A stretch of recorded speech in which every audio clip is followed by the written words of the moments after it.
Setelah masalah produk asuransi berbalut investasi unit-link mengemuka di masyarakat, publik kembali dikejutkan dengan rumor pengurangan pegawai asuransi Jasa Indonesia atau Jasindo beberapa waktu lalu.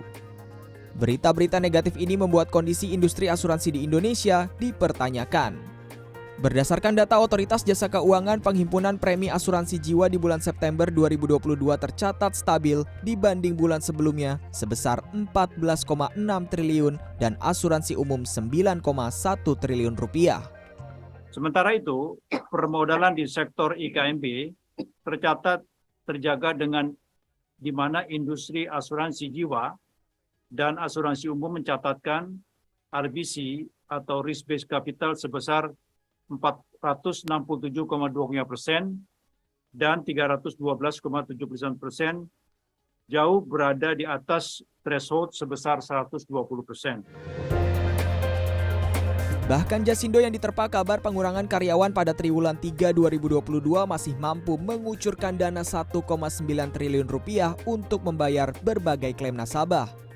Jasindo mengakui ada pengurangan karyawan karena sedang melakukan program digitalisasi. Semula mayoritas karyawan berada di back office atau administrasi, namun akan diubah sehingga mayoritas berada di sektor bisnis.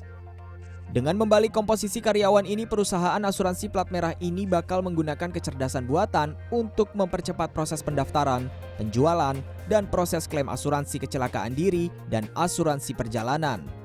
Evaluasi juga dilakukan di bidang lain termasuk harga.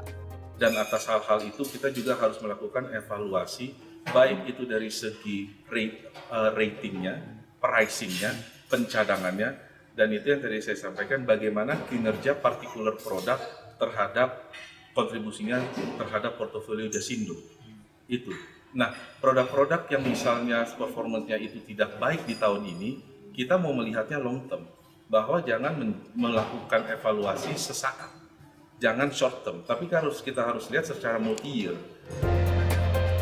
Kondisi industri cukup baik juga diungkap oleh Irfan Raharjo, arbiter di Badan Arbitrase Nasional Indonesia (BANI). Menurut Irfan, penurunan hanya di asuransi jiwa karena agen dan pegawai asuransi harus menjalani pelatihan untuk memperdalam pengetahuan produk dalam memberikan layanan kepada nasabah, terutama melalui kanal digital. Tahun ini sedikit menurun dibandingkan tahun lalu, ya, tapi secara umum sudah kembali ke level sebelum pandemi.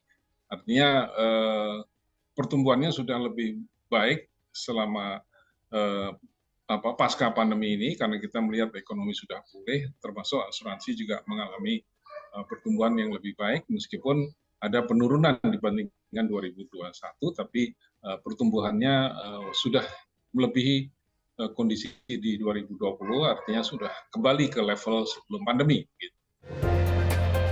Irfan menambahkan, bisnis asuransi mengikuti industri perbankan yang sudah lebih dahulu melakukan transformasi digitalisasi.